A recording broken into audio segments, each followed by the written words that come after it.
Hello, and welcome to our series, Career Resilience, where we talk with people about their career path and their career journey. Maybe we can all learn from each other. My name is Jan Daniluk, and I'm a human resources professional in London, Ontario, Canada. I work with Ford Keast LLP, and I work with my clients to help them with the HR side of their business. We hope that you will enjoy these discussions with real people about real challenges and real working life situations. Welcome. My guest today is Jodi Simpson. Jodi, I am so excited to have an opportunity to chat with you. Welcome to Career Resilience. Thanks for having me, Jan. I'm so excited to see you, to spend some time. And I know this is going to be airing in the new year, but I'm so excited to have our holiday get together on Zoom with you. Yeah. That's right. We usually do have a holiday get together. I sort of forgot about that, but this is it. So, as I said, very excited to have a chance to talk with you. And I have so many things to ask you about. So one of the things is I want to talk about your business enterprise. I think that's very interesting, about your career, which has been varied. I also really would like to get into a little bit about your commitment to community, because I think that's a very important part of you. And of course, this is about career resilience. So we're going to talk about career resilience and a portfolio career, which I'm really interested in hearing your perspective on that. So I want to dive right in with my questions here, as I say occasionally at mission control. So to get us started, can you tell us about your role so we have a sense of your day-to-day? Sure. So I founded, and I'm the sort of top dog in our small little company. It's called CityMatch, and CityMatch is a relocation consultancy office here in London. We support incoming talent that are coming in to relocate to the city. We work with organizations and companies in the city, and we help them land. We help them find housing, a great neighborhood, help them register for school, help them register for daycare, doctors, help them get connected to their community, find their passions. And so in many ways, it's a part of an extension of that retention effort. We do such a great job on recruiting. But, when you take somebody out of their, home base, whether it's a different city, different province, or certainly different country, it's pretty unsettling. And it's probably one of the top 3 stressors next to like speaking in public and death. So we really do our best to reduce that stress and ensure that people land really well in our community and get the best start they can. So that's the business. And so I am every day working with clients and supporting their efforts to make the transition. That's my main business, but I also wear other hats, and I think we're going to be getting into that. But I'm also a licensed realtor. So as part of the business, we also support our clients relocating from a buyer standpoint, so they're buying into the community, so that's an add-on that we made a strategic decision to incorporate real estate services a couple of years ago, and that is part of what I do. But when you're real estate and you're in the community, you do find that you have friends and family and colleagues that say, hey, I'm looking to list my house too. So I find I'm also in that space as well. I think you would be so good at that. It's just a natural extension of what you do. Now, what is the furthest away you have brought someone into London, Ontario? So 26 countries. I'm just trying to think. Australia for sure. Like Australia is a long journey. We've been in countries, Australia, Johannesburg and South Africa, Nigeria. We've been the Ivory Coast, China, Hong Kong. Argentina. So lots of places. So whenever we're working with clients, I often ask how long the flight was. And so I think the longest flight I've ever had a family come was about 31 hours. So goodness, that is amazing. And here you are on the other end to welcome them. So that's pretty amazing. Ask me the shortest distance from a relocation standpoint. What's the shortest? Cambridge. Well, that is what, about an hour and a half away?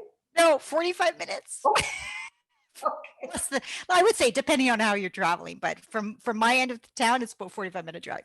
So yes, Cambridge too. So now we have a solid sense of what you do. So I wanted to ask you, you had a career going on where you were working for others. What made you change your mind about that? You said it perfectly. I had a varied career. I was in different sectors and different roles, but I always worked for companies. And the truth be known, I actually suffer from a bit of a burnout. So I had a bit of a burnout in, I think it was 2000, 2013, 14, just, and it wasn't actually corporate related work related burnout. It was everything. I was involved with the community. My cup was really overflowing, and not in a good way. I think I just stretched myself to the point where I was really finding that I was struggling with finding joy in my everyday and finding joy in the work I did. And so I sort of took a big step back, at least from my community work. I loved the corporate work that I was doing, but I just knew that something was missing. And so I actually work with an executive coach. So just more of like, okay, I'm here. I'm in burnout mode. I need to get out and I need to examine why I'm here. And so through that process of just sort of self discovery, analysis, I I started to think about all of the things I always loved to do, and why I wasn't pursuing that. So CityMatch was actually a business idea I had in 2008 when I worked for a tech association. I saw this as a potential need in the community, a gap of service, and I thought this is something I'd love to do and I'd be good at it. And it fit all of the passions that I love and all the things that I'm good at and all the connections I have. And so when I went through this process of kind of analysis, that idea came back in the conversation, and my coach was like, so what about now? And I'm like, what, maybe the timing is good, maybe the stars are aligned to pursue this. So I took a lot of time on the side, just sort of investigating the marketplace. I started to reach out to my colleagues and people who would might likely use the service to say, hey, what do you think of this idea? And so I got some positive feedback to say, yes, this would be this would be amazing for the market. This is a gap. Why don't we have this? This is, this, you'd be perfect. And so I started that process. So I thought, well, maybe everything's perfectly aligned for me to do this.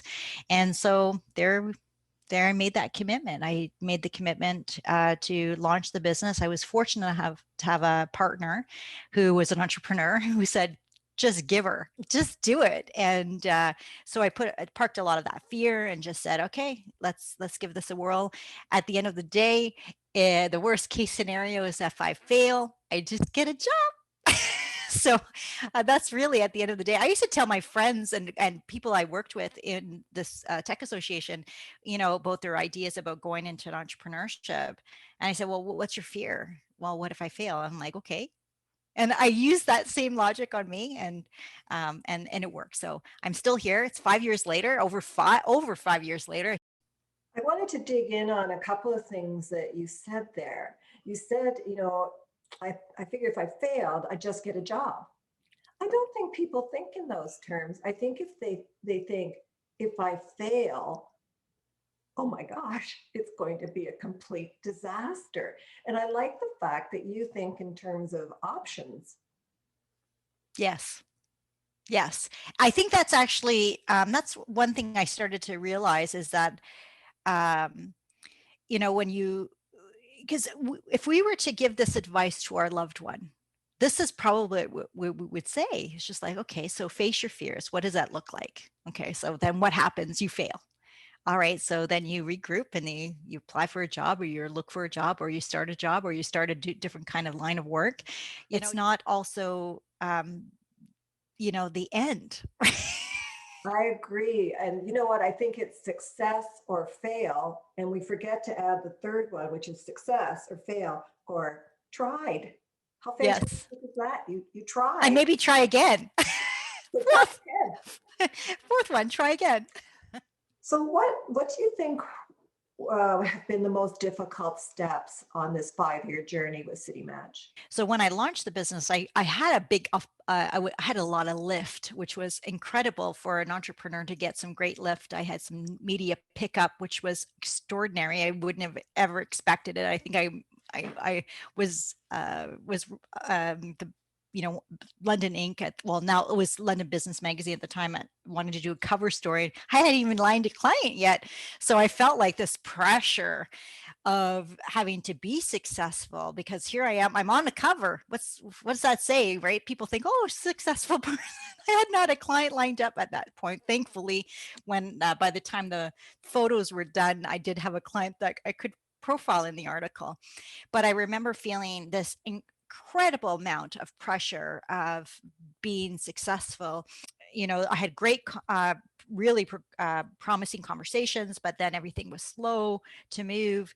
I did line up a couple of assignments initially, but I thought, wow, like, and then I had a rejection. I remember the rejection. It was just like, okay, we're not quite here yet. And I was just honestly, emotionally like, I had to go outside, get some fresh air. And then I said, get yourself together.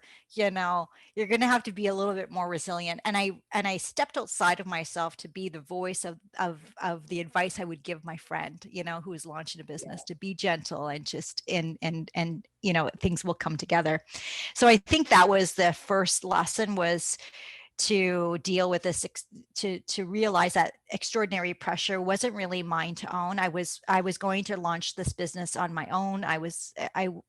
This idea that I had to match the public perception was, I just kind of tucked that away. And I thought, this summer I'm going to practice my business model, and then I'm going to build it out. And that's essentially what I did. But the other one was, when I got to the point where I knew I needed help, because I didn't know how. I was solo for quite a while, 2 years solid, and then I ended up doing more and more work, and then I realized I just didn't have the capacity and needed some assistance.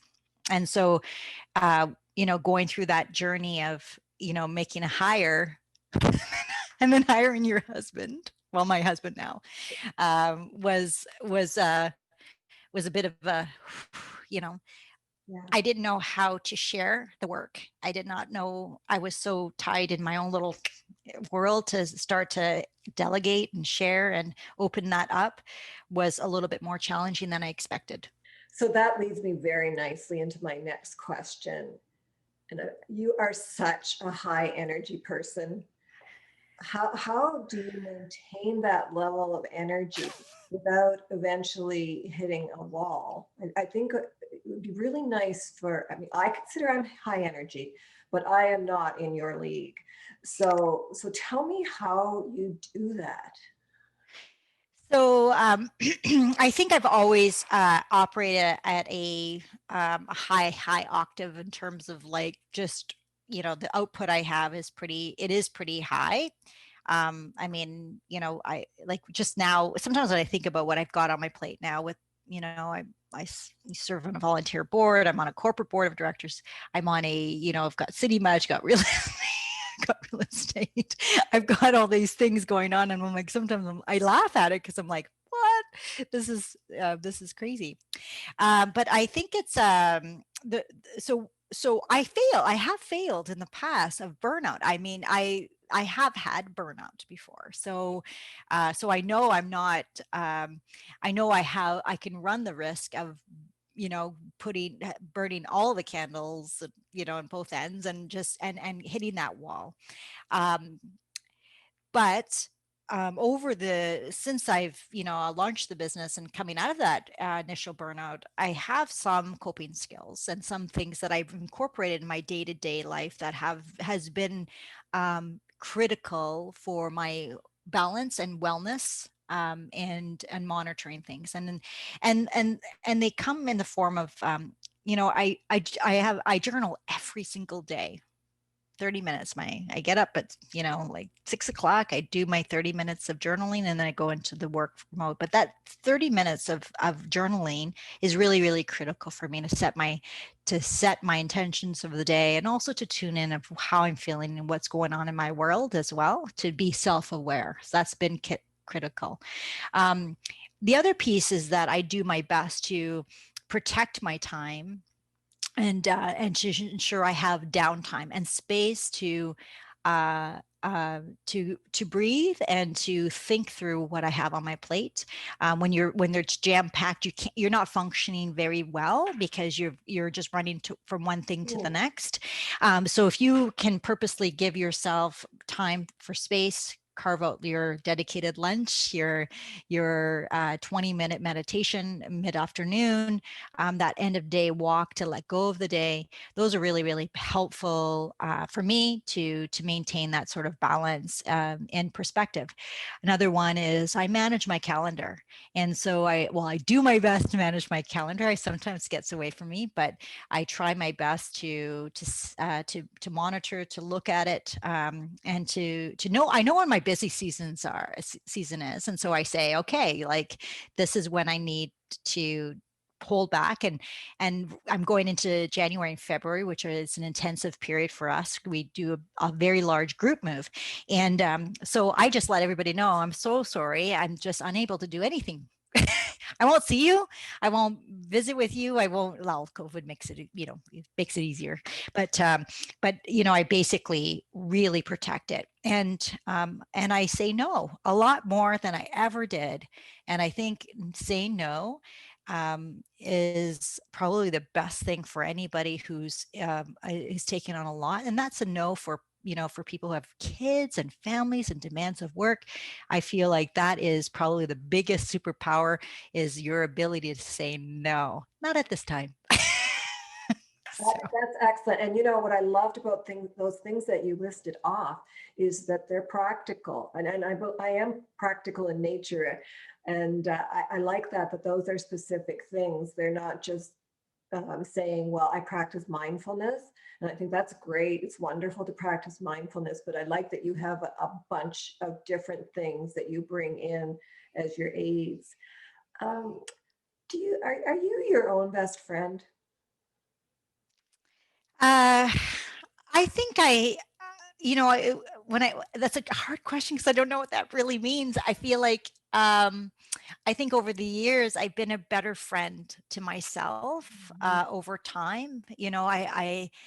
I think like anybody, we have these periods of time where we engage in acts of self-sabotage. That sometimes happens, and we are unkind to ourselves and setting up expectations that are not really reasonable. And in hindsight, we kind of go, "Whoa, well, who set that kind of expectation?" And you did.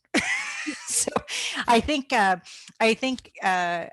been a better friend to myself over these past few years. I still struggle. I still feel like I could use some improvement and on the self-care angle. And that's really more about, just, I'm really good at getting my rest now. I get my sleep. I'm getting better on diet, like eating more sensibly and those kinds of things. So it's more of that sort of self-care, making sure that I'm a healthy mind, body, and spirit. And I think that's an ongoing journey. I think we all have to just sort of figure out what makes sense to keep us whole and healthy and well. Sometimes if we could be in perfect balance, how wonderful would that be? But I think it's always a delicate balance to just kind of get the perfect kind of cadence, because life gets in the way, Jan. Things happen, you know, and you got to be kind of go with the flow. Yeah, life does get in the way, that is for sure. Let's switch over to talking about your community involvement and your commitment to community. Where does that come from? We had decided to contribute 10% of our net profits to initiatives to support our community. And when I was when we were deciding where our funds would go, I was brought back to being a kid in my hometown. I grew up in Northern Ontario, and so uh, I grew up in a community that wasn't affluent. Everybody's like working class, and it was a big community of French Canadian, Indigenous, and people like myself.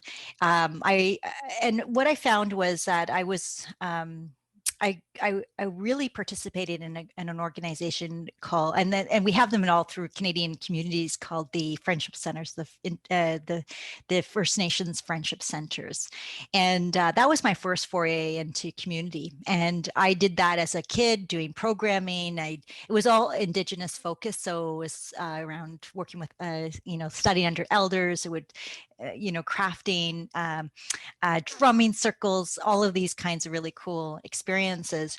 But what I also saw was that this organization was supercharged community focused. They did fundraisers. They knew how to stretch a dollar in terms of getting enough funds to deliver a program. Everybody who came into the center were welcome. So if you even people who were in precarious sort of housing situations, or people who were suffering from some type of addiction, perhaps alcoholism, there was always a warm place, a cup of coffee, and there was elders, and there were children, and it was a safe place for everybody to come, and they would often find the challenge in the community and address the gap or address the challenge. And I learned from being in this community, and particularly with the Innu Friendship Center in Cochrane, my hometown, what how you can solve your community's greatest challenges by coming together in unique ways. And you didn't need to rely on businesses necessarily, although we did get business support, but it was just what I saw. And so I think that's where all my in like my interest in supporting the community has come from, was that those early days when because I'm literally 12 years old, or like from the age of like 7 until 12, I was doing fundraisers. I was part of this community, and I loved what they did and Jodi, continue to do. Yeah. Jodi, I think you, like me, we did not have the easiest of home life growing up. And I think that that's one of the reasons that we have the metal we have now, because we learned from Yes. that. Did you yourself, it sounded like fundraisers and so on, but did you yourself intrinsically get something out of that? Yeah, I think I did. I mean, the we were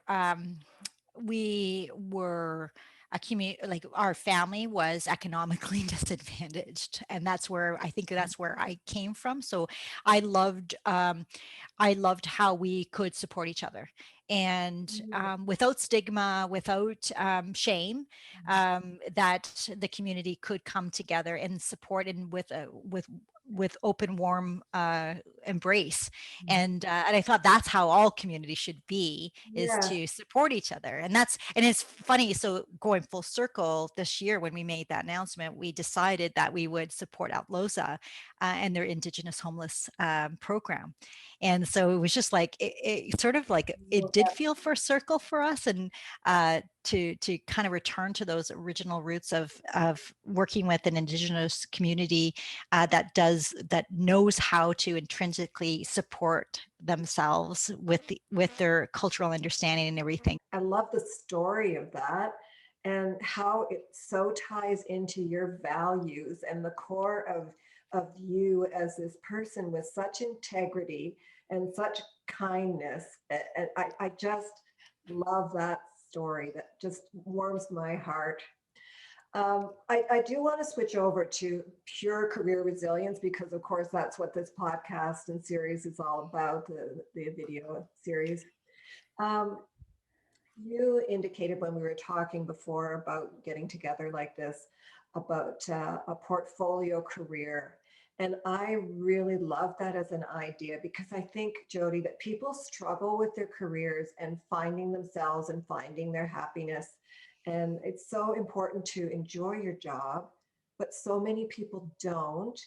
And so I love this idea of thinking in terms of portfolio career. And I don't know if you remember the author, George Plimpton. Does that name mean anything? Yes, yes. Yeah. So George Plimpton was famous for just trying different careers. Now he would write about them, and I think he tried being a hockey goalie, and he tried being all these different things. And I thought that is so cool that he could do that. And it certainly is one of the ways that I built my career. That I thought, you know what, I'll do this job for a while, and then I'll move on to another thing and see how that builds from the previous thing and grows into the next thing. So I think it's sort of a not feeling stuck idea. So can you run with a little bit of what your thoughts are about portfolio career? Well, so it's interesting because it wasn't only until this past year that I realized I was in a portfolio career, and and I'm like I have all these income streams. I have these things I'm really passionate about, and they're not all similar. Some of them are, but some of them are not.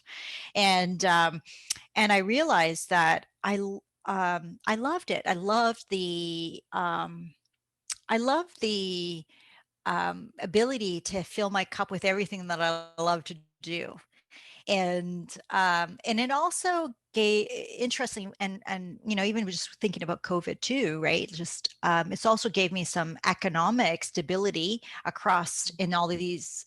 It has to help spread the risk. Let's just say that having different income streams, different channels. The funny thing is I'm going back to what you said, because I think I'm very similar, because I remember, I always, and I don't know if it was the product of my generation. I'm a Gen Xer, so our parents enjoyed the pensions. Our parents, well, my parents never did enjoy the pensions, but conceptually, our generation had parents that had those that stability. And I and Gen Xers started to see that that wasn't the case. Certainly millennials don't see that at all. And I started to shift, and I found myself much more of a freelance mentality. And I did that early. And because I was early in my career, and I thought, well, I'm going to give that a whirl and see if I like it, and I'll do something. And I knew it was always a stop over. I never approached any role with permanency. And I realized that this can be sort of sometimes the employers get frustrated with the impermanence of talent coming for a short time, not a long time, and moving on. But I think this is really where, especially when you're, depending on where you are. In my after graduate school, I just really wanted to work and to share my skills and learn and establish and grow my skill set and experience too. So the pathway was wild, and but all followed a real natural trajectory. But I always found myself never thinking about, I never followed role title either. Like, I think that, Hmm. when I used to chat with friends that were looking to make a career shift, um, they were, I saw that how people got stuck on titles because they were a communications manager in one role, and then how did that look like, or they wore this hat. I never got stuck I never got stuck on titles. And so the way I used to approach it, whenever I wanted to make a shift, I would look online and look at the titles that popped for me, because the words they sort of spoke to me. So I'm like, okay, well, what kind of job is that? And I would kind of look, and then I started to see where my passions were by just kind of looking at what was going on. So that's where I discovered, community engagement, and business development, and these kinds of roles that because it spoke to me. That's where my passion was, and sure enough, that's where my skill sets are as well, is in terms of community. So I found that I didn't get stuck on titles. I didn't approach anything with permanency. So I always saw that I had that freelancer perspective, where I wanted the job should work for both of you, right? Like, and so I think we make the mistake of, hoping to be hired and they'll like me enough, they'll hire me, where we fail to suss them out. Do we want to work with them as well? Yeah. And the more I think about portfolio careers, the more I think about, it's a great option for people who just want to have self empowerment, to just want to have their Mhm. own gig, and to have balance, and to do different things that fills their cup, and fuels their passions. And then on top of it, you get the bonus of having economic resiliency as part of that process, as you share the risk in your role. Now the downside is there is a downside. The downside is that you end up having a great portfolio of career, and you have you find yourself kind of maybe overdoing it, and maybe overextended. There is a risk of being overextended in a portfolio career. But the great thing is, in a portfolio career, can just say no, not at this time. Which brings us right back to being able to say no, which is so hard for people. And I think what you described is very creative and very backwards to the way we think, which I love that. I mean, that's thinking outside the norm, and thinking in terms of possibilities. I think we need to do that more often. And I think one of the biggest exercises is for those who are in careers, particularly careers that they don't love right now, is to not go into the zone of how do I get out of this situation, but who am I, and where are my passions, and then get a little creative about, all right, so you love to do this. Well, what's that industry look like, and what kinds of roles could you explore in those kinds of places? I think we sometimes wait too long before the choice is no longer ours to make, right? I think people can feel very stuck. Stuck. I Yes. think that they forget that there's so much more in their control to do that fly up a few thousand feet and look down and think, what do I like? What don't I like? What's me? What turns my crank? What aspect of my job do I like? And you know what? In my career, I moved around a lot because I wanted to build all those different experiences. And I would go into a job and I would think, I do not like this job at all. And I would stay for a year and I'd think, I'll give it a year because that's only fair. That's a fair. Yep. I'll give it a year. And one of two things will happen at the end of the year. I'll love the job and I'll stay a bit longer, or I will have learned something that can move me into the next job that might be of interest and help build my career and so on. And being someone that came from a very insecure background, I'm not sure where that came from because I've always been very security conscious. So it's really interesting to hear what you say in terms of just being open. Let life speak to you, as one of my interviewees said. And I said to her, wow, yeah, let life speak to you. Jan, I was just thinking, you caught me when you said, you gave it a whirl. And I wonder, given our similar backgrounds, and I don't know if we're going to be able to answer this on this chat, but it's just something to think about. I wonder, and it just literally downloaded, so I haven't really thought this one out, so it may sound kind of uh, I often wonder, because the fact that we didn't have financial security, and it is also a big part of my, it's very important for me to have financial security. Very important for you to have some financial security. And I wonder, because we did not have that, and we also know that things can happen, that you have to pivot hard to make a shift. And so maybe we keep looking at the door, or we're always cognizant that door may close or that door may open. And so we need to be ready to go. do you think do you think this may be what's happening to us? I don't know, because I think it's very similar. Yes, it is. And I think that might be the case, that we always need to be ready to go, and not a lot of baggage hanging off, so we can be ready to go. And that has stood us in good stead. Yes, maybe that's it. Yeah. Yeah. Uh, I think we've unlocked the secret. yeah, anyway, when you said that, I thought, maybe this is what's happening. We're always like, okay, we never this can all this wonderful little journey can end at any time. Be Yeah. ready And to go. What's that look like? I think that also that helps us appreciate the journey and appreciate life and what we've built. So, Yeah, the gratitude is actually just core to everything that I have yes. I've enjoyed, and the hard lessons too. I'm absolutely delighted that I have this, appreciation Yeah. for the gifts, the gifts of prosperity, the gifts of good mentors, the gifts of friendship and family, of great clients that respect your work. All of those things, I don't take any of it for granted. Yeah. Yeah. I think that it's so important to be grateful, and it's so important to think in those terms. And Jodi, we're coming to the end of our interview.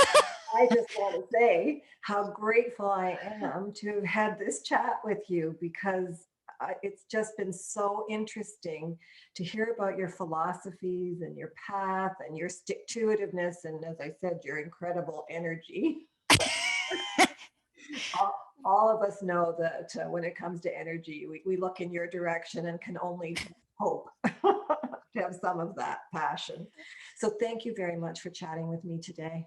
Thank you, Jan. I so enjoyed this conversation. It really did feel like we're back in either my living room or your living room, and then we were talking through the screen, but it was wonderful to have this conversation with you.